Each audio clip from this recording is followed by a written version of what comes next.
할렐루야. 여러분 이 책을 한 번쯤 보셨을 것 같습니다. 예수와 함께한 저녁 식사.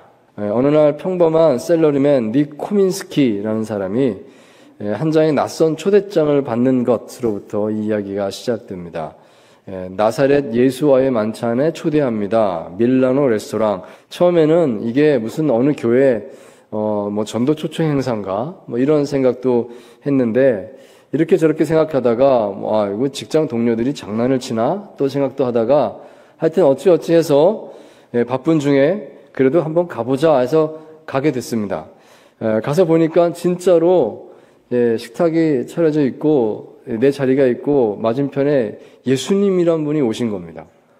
오셨는데 이렇게 머리는 장발인데 양복을 입고 계시고 현대인의 모습으로 딱 계세요. 이게 누굴까? 약간 사기꾼 느낌도 나지만, 대화를 이제 하기를 시작했는데, 대화를 하면서 이야기를 나눠보니까 뭔가 마음에 깊이 와닿는 이야기들이 오가는 겁니다. 그러면서 점점 진지해지고, 그래서 어떤 인생의 주제들, 궁금했던 것들을 이제 마음에 다 꺼내놓고 이야기를 하게 되는 이제 그런 내용이 담겨있는 그런 책이다 하겠습니다. 근데 이 책이 우리에게 전해주는 신선한 감동이 있다고 하면, 그것은 멀리 떨어져 계신 줄로만 알았던 예수님을 일상의 삶에서 우리와 똑같은 모습으로 만날 수 있는 그런 분으로 우리에게 설정을 하고 이야기를 풀어간다고 하는 점이었습니다. 내가 매일 예수님을 내 삶의 현장에서 만납니다는 그런 생각으로 삶을 살 수 있다고 하면 삶이 더 의미 있어지지 않을까, 그런 생각을 해보게 됩니다. 자, 오늘 본문 말씀은 다시 한번 창세기 18장입니다. 이미 3주 전에 한번 창세기 18장 말씀 함께 나눴는데요. 이번엔 조금 다른 각도에서 이 본문의 묵상을 다시 한번 나눠보면 좋겠습니다. 자, 오늘 18장 말씀에서 제일 먼저 발견하게 되는 사건은 하나님께서 찾아오셨다 하는 것입니다. 하나님께서 찾아오셨다. 그것도 사람의 모습으로 오셨습니다. 우리와 똑같은 모습으로. 그 아브라함에게 오셨는데 아브라함의 일상 속에 들어오셨습니다. 여러분, 이것은 참으로 신비한 사건이다 하겠습니다. 18장 1절 2절 말씀 다시 한번 봅니다. 여호와께서 마므레의 상수리 나무들이 있는 곳에서 아브라함에게 나타나시니라. 날이 뜨거울 때에 그가 장막문에 앉아 있다가 눈을 들어 본즉 사람 셋이 맞은편에 서 있는지라. 아멘.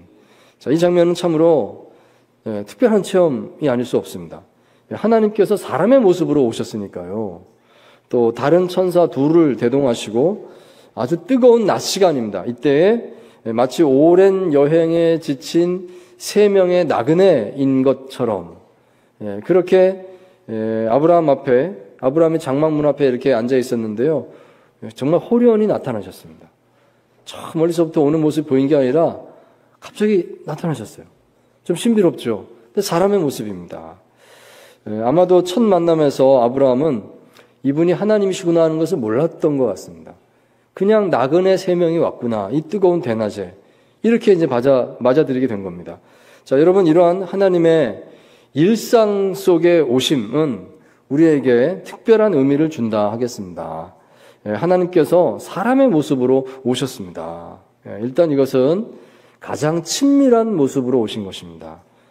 하나님께서 눈높이를 낮추셨습니다. 사람에게 맞추셨습니다.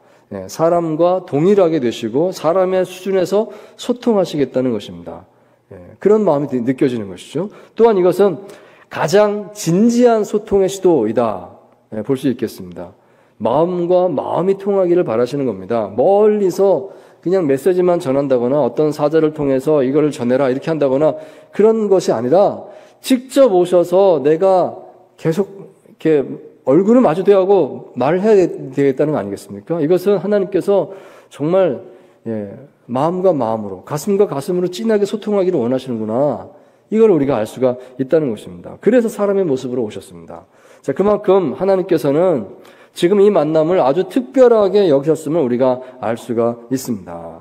자, 오늘 본문 말씀 18장 말씀에서 우리는 세 가지 교훈을 한번 생각을 해보게 되는데 이 말씀 함께 같이 은혜를 나누고자 합니다. 자, 첫째로 하나님께서는 우리가 일상 안에서 꾸준히 채워가는 선한 행동들을 보시고 그것을 격려하십니다. 그리고 그걸 통해서 우리를 만나기 원하시는구나. 그것을 우리가 알아야 되겠습니다. 우리 삶 속에서 하나님 보시기에 선한 것들을 우리가 채워가지 않습니까? 그것을 하나님께서 아시고 그걸 통해서 우리에게 오신다는 것입니다. 자, 18장 2절에서 5절까지 말씀인데요. 우리 다시 한번 같이 읽도록 하겠습니다. 시작. 눈을 들어 본즉 사람 셋이 맞은편에 서 있는지라. 그가 그들을 보자 곧 장막문에서 달려나가 영접하며 몸을 땅에 굽혀 이르되 내 주여 내가 주께 은혜를 입었사오면 원하건대 종을 떠나 지나가지 마시옵고 물을 조금 가져오게 하사 당신들의 발을 씻으시고 나무 아래에서 쉬소서. 내가 떡을 조금 가져오리니 당신들의 마음을 성쾌하게 하신 후에 지나가소서. 당신들이 종에게 오셨음이니이다. 그들이 이르되 내 말대로 그리하라. 아멘. 자, 여기 보시면 아브라함의 행동이 참 놀랍습니다. 분명히 아브라함은 첫 만남에 이분이 하나님이시다는 사실을 몰랐을 것 같습니다. 그냥 3절에 주여라고 부르지만 이것은 상대방을 높여서 부르는 그런 호칭이죠. 하나님을 특별히 부르는 것은 아닙니다. 뜨거운 대낮에 어떤 나그네 세 사람이 아브라함의 장막에 찾아왔구나. 그렇게만 보였던 것입니다. 그렇지만 이 아브라함의 행동은 아주 극진한 환대를 보여주고 있습니다.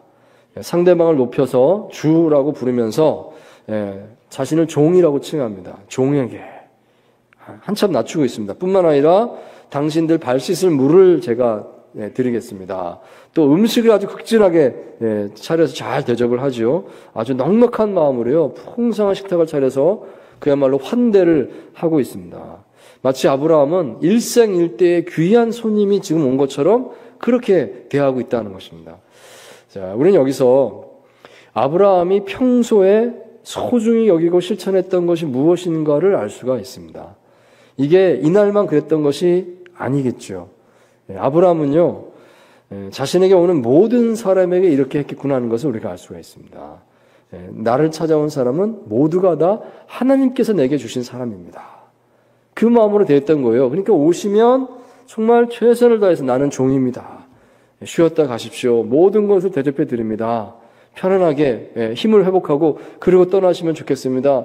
최선을 다해서 그를 섬겼던 것입니다. 아브라함은 평소에 그렇게 했구나. 그것이 아브라함이 하나님의 백성으로서 내가 하나님 앞에 바르게 살겠습니다 했을 때 그가 실천했던 그의 노력이구나 하는 것을 알 수가 있다는 것입니다. 자, 그러므로 우리는 여기서 이런 교훈을 얻게 됩니다. 오늘 내가 나의 삶 속에 채워가는 선한 행동 무엇이 있습니까? 그것이 무엇이었든지 간에 하나님께서 그것을 보시고 또 알고 계시고 그리고 그것을 통해서 나를 찾아오시겠구나 하는 것입니다.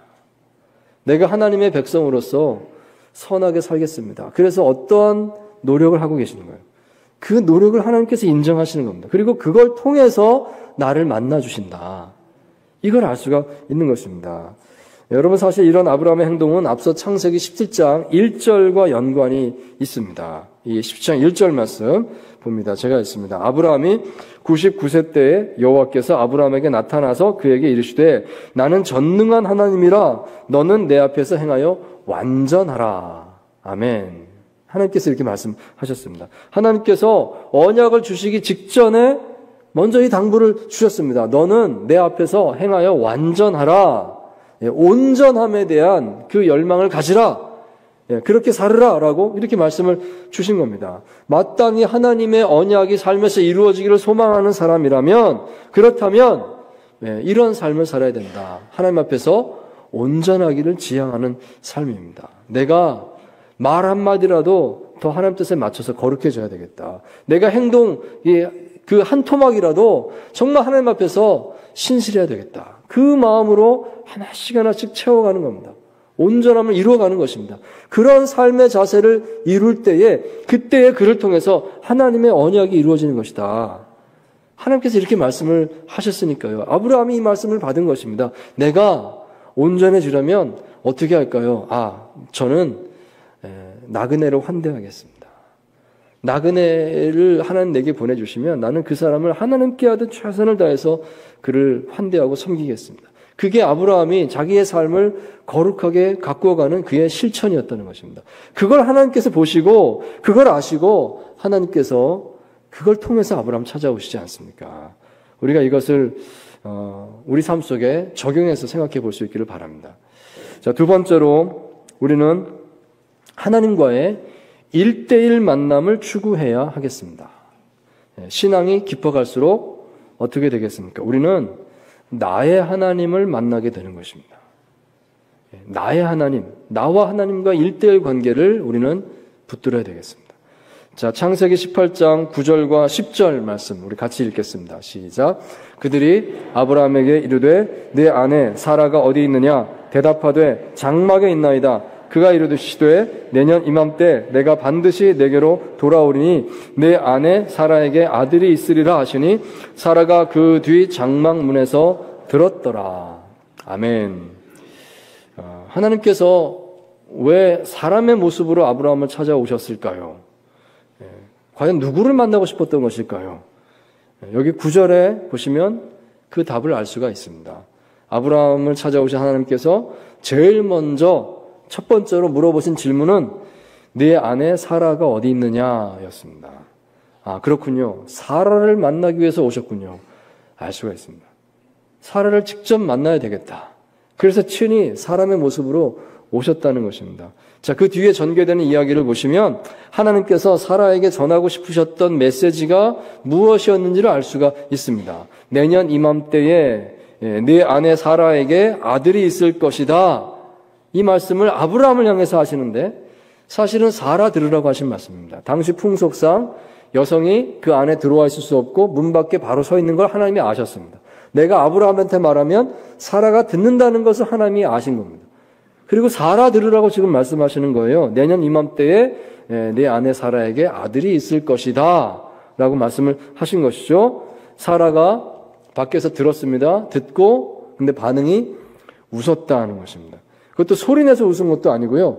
여기 본문에 보시면 속으로 웃었다라고 되어 있습니다. 소리 안 내고 자기 마음속으로 웃은 겁니다.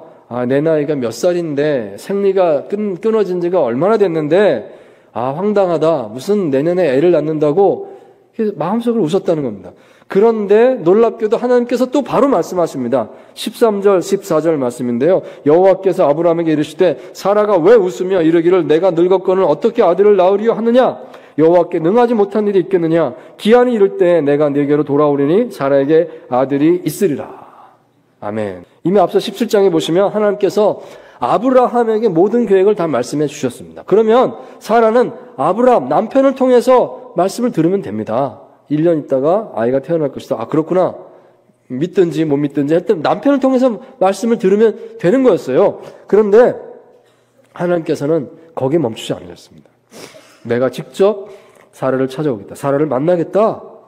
이렇게 말씀을 하시고 오셨다는 것입니다. 우리는 종종 자신에게 일어날 그 하나님의 역사에 대해서 다른 사람을 통해서 듣기를 원할 때가 있습니다. 마치 점치는 사람들이 그런 사람들 찾아가서 자신의 미래를 묻고 그렇군요. 얘기를 듣기 원하는 것처럼 비슷해요. 우리 신앙인들 사이에서도 어떤 신령한 사람을 찾아가서 그분에게 기도를 부탁하고 그 기도를 통해서 뭔가 하나님의 응답이 내게 오기를 그렇게 바라는 마음으로 실천을 하는 경우가 종종 있는 것을 보는 것입니다. 물론 그렇게 할 수도 있겠다는 생각도 들어요. 예언의 은사라고 하는 부분도 있으니까. 자, 그렇지만 우리가 절대로 간과해서는 안 되는 사실은 결국 하나님께서는 당사자와 직접 만나서 말씀하시기를 원하신다는 그 사실입니다. 하나님의 뜻은 간접적으로 그가 어떤 것을 알게 됐다 할지라도 거기에 멈추지 않으신다는 겁니다. 하나님은 언젠가 반드시 그 당사자와 직접 1대1로 만나서 마음과 마음이 통하는 대화를 하기를 원하신다. 이게 하나님의 마음이구나 하는 것을 오늘 사라를 찾아오신 이 하나님의 이 모습 속에서 우리가 발견하게 된다 하는 것입니다. 여러분, 우리가 이 메시지를 소중하게 들었으면 좋겠습니다. 결국은 내가 하나님 만나야 되겠군요. 결국은 나의 하나님을 내가 알아야 되겠군요. 여러분 이 생각 꼭 하실 수 있기를 바랍니다. 오래전에 어떤 젊은 자매에게 이런 예언의 메시지가 전해졌습니다. 당신은 순교하게 될 것입니다.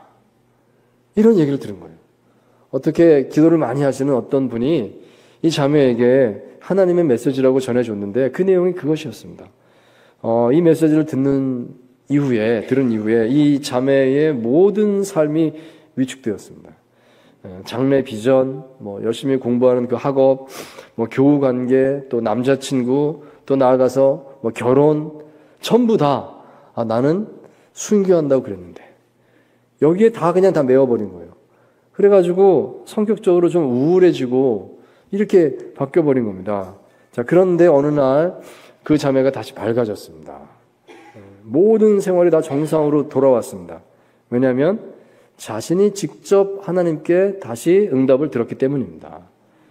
순교하라는 것이 아니라 순교의 각오로 열심히 살자는 것이다. 해방을 얻은 거예요. 그렇지, 하나님 감사합니다. 여러분, 우리가 간접적으로 하나님의 뜻을 듣는다고 하는 것이 위험하다는 것을 알아야 되겠습니다. 다 맞지는 않거든요. 잘못될 수도 있습니다. 이 중요한 것을, 나의 삶의 결정을 왜 남을 통해서 하려고 하십니까? 하나님께서 원치 않으시는 겁니다. 하나님은 반드시 직접 찾아오시고 직접 만나기를 원하시는 줄 믿습니다. 사라를 직접 찾아오지 않았습니까? 우리가 그 하나님 마음을 알아야 되겠습니다. 내가 하나님 만나기 원합니다. 하나님 내게 말씀해 주시옵소서. 자, 세 번째로 하나님께서는 우리가 하나님과 마음이 통하는 친구가 되기를 원하십니다. 단지 그냥 내가 하나님을 믿습니다는 그 정도가 아니라 하나님과 마음이 통하는 그런 관계가 되기를 하나님께서 원하시는구나. 여러분 이것을 꼭 생각할 수 있기를 바랍니다. 자, 16절, 17절 말씀을 또 같이 읽겠습니다. 시작. 그 사람들이 거기서 일어나서 소돔으로 향하고 아브라함은 그들을 전송하러 함께 나가니라. 여호와께서 이르시되 내가 하려는 것을 아브라함에게 숨기겠느냐. 아멘. 자, 이제 하나님께서 사라와의 모든 대화를 다 마치시고 다시 이제 아브라함에게 말씀하시는 그런 장면이 이어집니다. 근데 이 본문에서 우리가 눈여겨봐야 되는 것은 하나님의 아브라함을 대하시는 태도입니다. 어떤 모습일까를 상상하면서 이 본문을 보시기 바랍니다. 하나님과 함께 왔었던 천사들이 다 먼저 소돔으로 갔습니다. 하나님께서 보내신 것입니다. 소돔으로 가라. 근데 하나님은 안 가시고 남아 계세요. 같이 가시면 되지 않습니까? 이제 사라랑 할 말 다 했으니까. 근데 안 가시고 하나님은 다른 일이 있는 것처럼 남아 계십니다. 그리고 이런 말씀하십니다. 내가 하려는 일을 아브라함에게 숨기겠느냐 하십니다. 이 말씀은요, 이제 아브라함에게 내가 할 말이 있다 이런 뜻이죠. 내가 하려는 일, 즉 나의 속마음을, 나의 계획을 아브라함에게 다 털어놓고 싶다. 이 말씀을 하셨다는 것입니다. 즉 하나님께서는요, 지금 이제 아브라함과 정말 허심탄회하게 소통하고 싶다. 마음과 마음으로 한번 나누는 시간을 갖고 싶다. 이렇게 소망을 말씀하시는 겁니다. 그러면서 이제 말씀하시기를 여기 20절, 21절 말씀 보시면 소돔과 고모라에 대한 부르짖음이 크고 죄악이 무거우니 내가 가서 살펴볼 것이다. 이런 말씀하십니다. 이 말씀은요, 하나님께서 소돔과 고모라를 심판하시겠다는 말씀하시는 것이죠. 거기에 그 죄악이 심하고 그 원성이 나에까지 들렸다. 그러니까 내가 가서 알아보겠다는 말씀은 정말 그렇다면 심판하겠다 이 말씀을 하시는 겁니다. 자, 그리고 이어서 하나님의 행동이 또 나오는데요. 22절 보시면 우리 같이 읽겠습니다. 시작. 그 사람들이 거기서 떠나 소돔으로 향하여 가고 아브라함은 여호와 앞에 그대로 섰더니. 아멘. 마치 뭔가를 기다리는 듯한 모습입니다. 하나님도 안 가고 서 계시고 아브라함도 그 앞에 서 있습니다. 하나님께서는 말씀하시기를 내가 하는 일을 아브라함에게 숨기겠느냐 하면서 속마음을 털어놓으십니다. 자, 그러면 그 다음에 아브라함은 어떻게 되겠습니까? 하나님께서 아브라함과 마음을 터놓고 얘기를 하자. 내 계획은 원래 이거다 라고 다 털어놓으셨어요. 그러면 아브라함은 어떻게 하겠습니까? 아브라함도 마음을 열어야 되겠죠. 하나님과 소통하게 되는 그것이 일어나는 것입니다. 그 사건이 바로 오늘 이 18장 뒷부분의 이야기가 된다는 것이죠. 그래서 아브라함이요, 그 유명한 소돔과 고모라를 향한 중보 기도를 시작을 하게 되는 것입니다. 주님, 주께서 의인과 악인을 함께 멸하시겠습니까? 그곳에 의인이 좀 몇 명 있으면 그 의인들도 함께 악인들과 함께 심판하시겠습니까? 하나님께서 아니다 하시죠. 그래서 이제 이야기를 하는데 그곳에 의인이 50명만 있으면 어떻게 하시겠습니까? 멈추지 않고 또 말합니다. 의인이 45명만 있으면 어떻게 하시겠습니까? 또 말합니다. 의인이 40명이 있으면 어떻게 하시겠습니까? 그러면서요, 30명, 20명, 10명까지 간구합니다. 어떻게 하시겠습니까? 답은 다 동일합니다. 나는 용서하겠다. 멸하지 않겠다. 하나님께서 말씀하셨습니다. 여러분, 이 장면은요, 이렇게 해석이 되는 것입니다.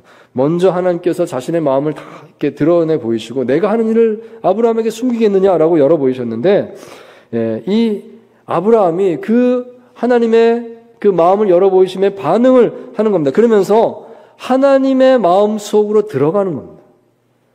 하나님의 마음이 아브라함 마음으로 들어오고 아브라함이 마음을 열고 하나님의 마음 속으로 이렇게 들어가는 과정이 50명, 45명, 40명, 30명, 20명, 10명 이렇게 기도하는 과정입니다. 여러분, 아브라함이 어떻게 알죠? 의인이 40명만 있어도 하나님께서 멸하시지 않을 것이다. 그런 기대가 있으니까 그런 기도를 하는 거 아니겠습니까? 근데 아브라함이 그런 기대가 있는 것을 어떻게 알까요? 내가 이 기도를 하면 하나님께서 들으실 거야. 어떻게 알고 기대할까요? 마지막에 10명까지 얘기하거든요. 하나님 10명만 있어도 하나님 어떻게 하시겠습니까? 하나님께서 내가 용서하겠다. 아브라함은요, 마치 하나님께서 어떻게 말씀하실 것을 아는 것처럼 간구하고 있습니다.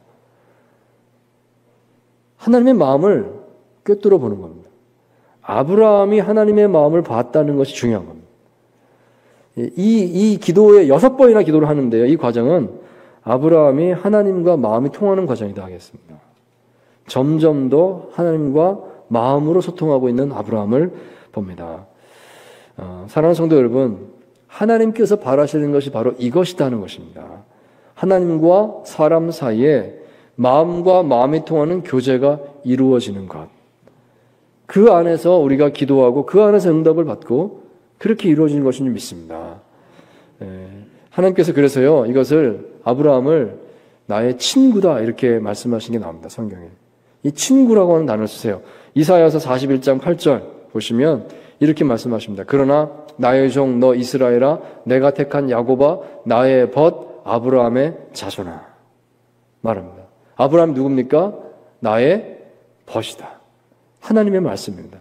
나의 친구 아브라함의 자손이 이스라엘이다. 이렇게 말씀하시는 거예요. 이 신약 성경에 예수님도 마찬가지입니다. 요한복음 15장 15절 말씀 보시면 예수님께서도 제자들을 친구라고 부르십니다. 이제부터는 너희를 종이라 하지 아니하리니 종은 주인이 하는 것을 알지 못함이라 너희를 친구라 하였노라.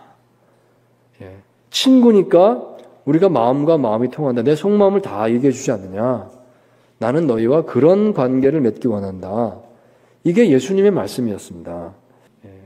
하나님과 친구가 된 속에 모든 응답이 들어있고 모든 위로가 들어있고 하나님 나를 아시고 하나님께서 나를 내 삶을 책임지신 줄 믿습니다. 이 친구됨의 축복이다 하겠습니다. 우리 하나님께서 먼저 찾아오셔서 나는 너의 친구 되기 원하신다 말씀하십니다. 그 하나님의 초청에 응답하셔야 되지 않겠습니까? 참으로 하나님과 마음이 통하는 우리 모두가 될 수 있기를 바랍니다. 말씀을 요약합니다. 첫째로 하나님께서는 우리가 일상 안에서 꾸준히 하나님의 언약의 백성으로서 채워가는 그 선한 행동, 그것을 아시고 그것을 격려하시고 그것을 통해서 나를 찾아오신다는 것을 꼭 생각하시기 바랍니다. 두 번째로 우리는 하나님과의 1:1 만남을 추구해야 하겠습니다. 신앙이 더 깊어질수록 나의 하나님을 발견하시기 바랍니다. 세 번째로 하나님께서는 우리가 하나님과 마음과 마음이 통하는 친구가 되기를 원하십니다. 하나님의 친구됨을 누리시는 저와 여러분 되시기를 주의 이름으로 축원드립니다.